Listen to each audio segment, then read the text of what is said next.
Hello guys, দেখতে পাচ্ছ আমাদের এখন গাড়ি লোড আছে, লোড হবে। মিল্কিতে গেলাম ধান কাটতে, আমাদের টেলার চলে এসছে। টেলারে লোড হবে আমাদের গাড়িটা, এখন লোড হয়ে আসবে আমাদের দীঘা।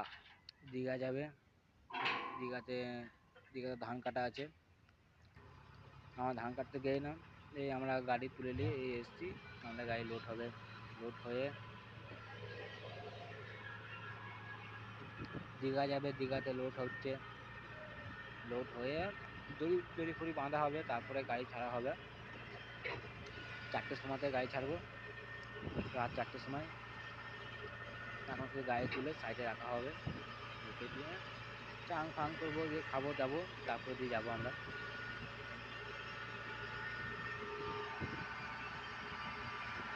ভিডিওটা দেখতে থাকো।